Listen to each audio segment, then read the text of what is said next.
Welcome everyone. It is your Friday lunchtime lunch and learn. Yes, it's your favorite live stream that occurs Friday at lunch. I'm talking about Litvak Leadership Live.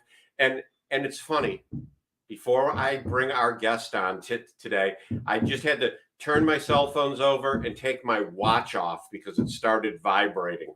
All these things that we have that notify us. And when I started the live stream, everything exploded at once. So I turned it all off. But hey, if you have not liked Litvak Leadership on these social media platforms and more, what are you waiting for? Wherever you are right now, whatever platform you are on right now, hit that subscribe button, hit the bell so you're notified of every video that I put out.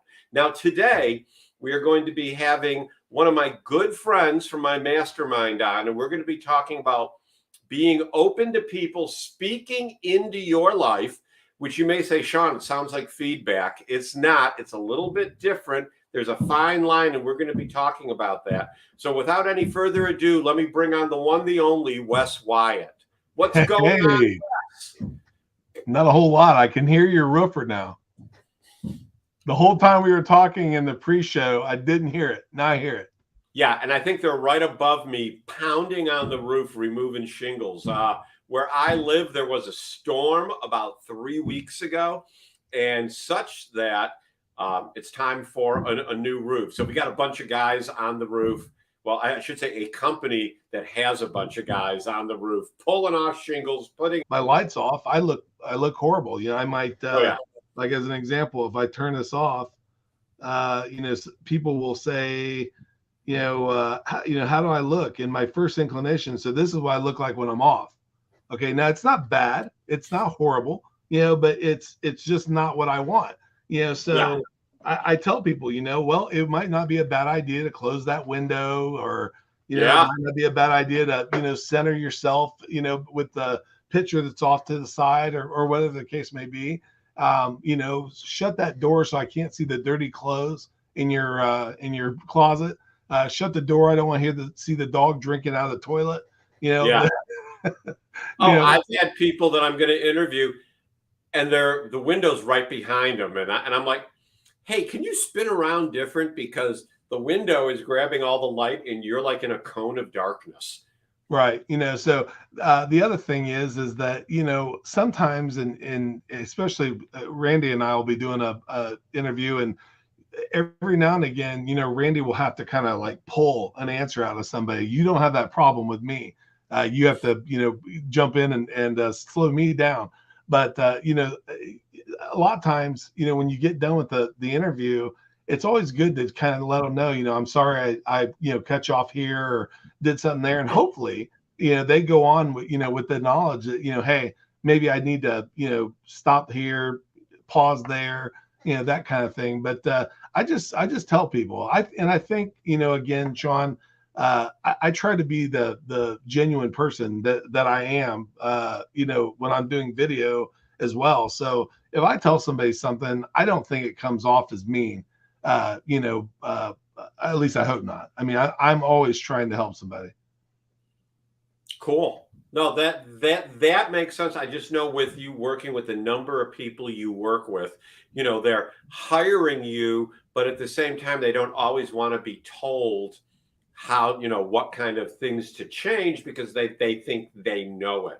So when you look at speaking into people's lives, as we're wrapping up here, because I try to keep this to half an hour now, because like you and I talked about, there is so much out there. There is so much content that is created on a daily basis that at this point, I'm just led to keep my show to 30 minutes. But when you consider speaking into people's lives, what words of wisdom do you have for people watching this now or on replay as to how to speak into someone's life?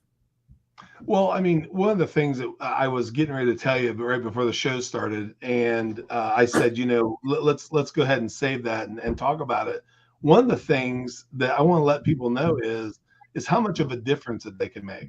Because as an example with podcasting, I was getting ready to tell you the stat on this before we started and said, let's save it for the show. But if you are doing a podcast and you're updating your podcast once every 6 months, you're in the like top 20% of podcasters. But if you're doing it, like within just a couple weeks of it, you're in like the top 2%. So you gotta realize that there are millions of podcasts out there, and you can immediately, just jettison yourself to the very, very top of the list by just doing nothing more than being consistent.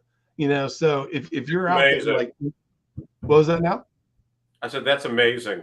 No, it is amazing. And the thing is that if you honestly have something to give, we always kind of go back to some sort of a spiritual type thing. And let's be honest, Sean, everything's regurgitated from scripture in some way, shape, or form. It doesn't matter, who it is. They can say it's original, but it's been regurgitated, from something much, much older.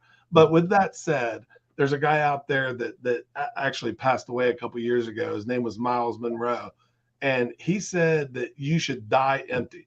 Okay, and the reason why is because he said the richest place in the world is the graveyard. It's not the oil fields and diamond mines and all that stuff. It's the graveyard, and that's because people didn't give the advice they know, the information they know. They didn't share that passion. They didn't share that knowledge. And so if you're doing a podcast, a blog, a little walk and talk with your dog like you do, and you can just give like some little nugget that you have in your heart, that you have in your mind, or something that you're regurgitating, that you heard or read, and you can somehow or another throw one little spark into somebody, that is, I see these videos of these people that will, take in a dog that is, on the street and raise it up, to where it's gone from skin and bones to this healthy dog that they show now, the before and the after. And there's people that, they'll come on, they'll say, adopt, don't shop, and all that stuff. And people will say, that's great, but, it doesn't make a difference. But the thing is, it made a difference to that dog. Okay. Yeah. And if everyone did that, it would make a difference. And the next thing you know, there wouldn't be any more of that. But people think in this very small, way that, well, I don't make a difference. Nobody cares what I have to say, but they do. And the other thing is that it's usually those people that you hear kill themselves and, kind of shrink into the background.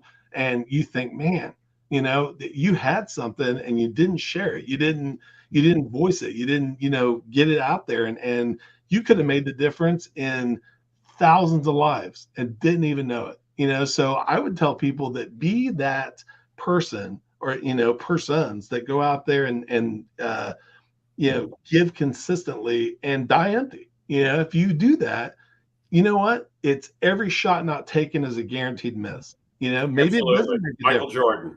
Jordan. Or Wayne Gretzky. I don't know. So one of those. It's true. It could be either one of them. It might not be either. Who knows? Yeah.